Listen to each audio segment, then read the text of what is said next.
important, and that's being a soldier of, the Lord. And, some old songs we used to sing as children.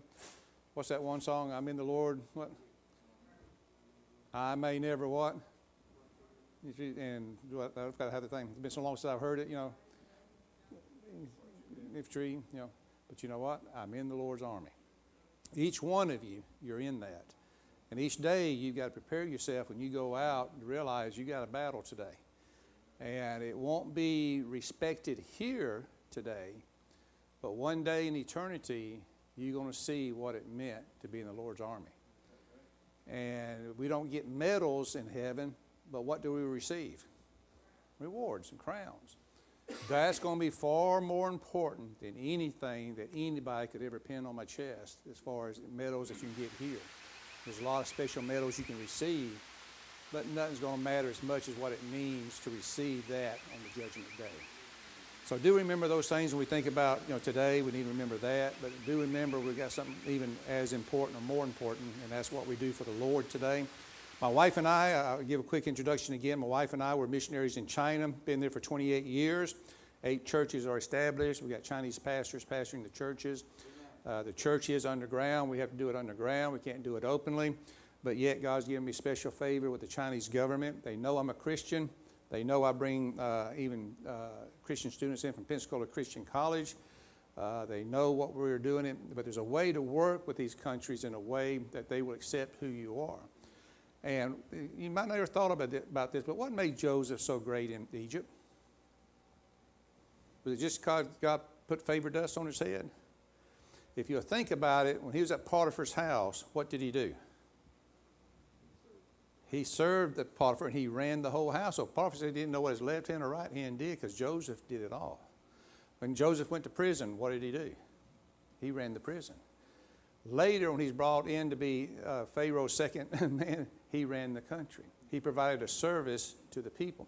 It wasn't just Joseph that done that. You have Daniel, you have Shadrach, you have Meshach, you have Abednego, you have Mordecai. You got many examples of people in the Old Testament that was in these captive type situations, and they served the people. And so to be a success in one of these closed countries, we had to provide a service to that country, which for us is conversational English, which I talked about this morning. We had to provide English teachers. And as long as we serve in that capacity and do it well, the Chinese people, when we say turn a blind eye, they say open one eye, close one eye. They see what we're doing with education and getting their students prepared for English. They just choose not to see what we're doing. Now, I don't go out and pass out tracts that would get you kicked out of China immediately. There's ways of doing the ministry, and that's why I showed you this morning inside the Chinese language, it's the Genesis story. Did y'all enjoy that this morning? Is that different? And even though it's not your language, could you see it? We could see it, And so it's a very powerful thing. And so we're been doing that for 28 years now. We're praying about the opportunity to go into North Korea. There's a lot of things that's very different, of course, about North Korea. It's much more harsh than China. I don't understand all the details about it, but I know that we've got to have a presence inside the country. My organization that's registered in China has been registered. We've got all kind of accommodations from the Chinese government.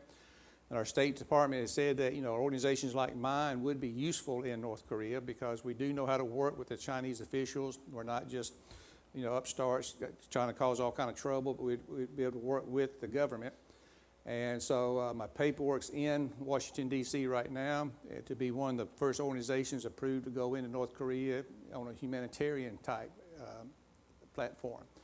Will it get approved? I don't know. That's in God's hands. If it's approved, what do you expect? I don't know. I hadn't been there yet. When I get there, little by little, God will be able to show us what to expect, what to do, how to do, when to do, and what not to do. And once I get there, I won't be able to communicate back with the churches, but we do covet your prayers, and we'll stay in contact with your pastor. And if God opens that door for us to go into North Korea, we covet your prayers. Now, you hear everybody say, we covet your prayers. Folks, if God opens the door for North Korea, I need you on your knees and praying. I don't need people to say I'll be praying for you and don't mean it. If we'll pray, if the church will pray, if the church will truly have a heart for missions like we should, there's a bunch of other doors that would open. But what good does it do for God to open the door for something if the church ain't ready to step through? And so really the importance of being able to go to North Korea is not so much that I'm willing to go, but is a church ready to send. That's the key. As far as, the gospel going forth is all about the church. Don't ever look at the missionary like he's in control. He's not. I fall under the church. The church is what sends, and I represent, God and the church. And so it's very important for you to realize your role. God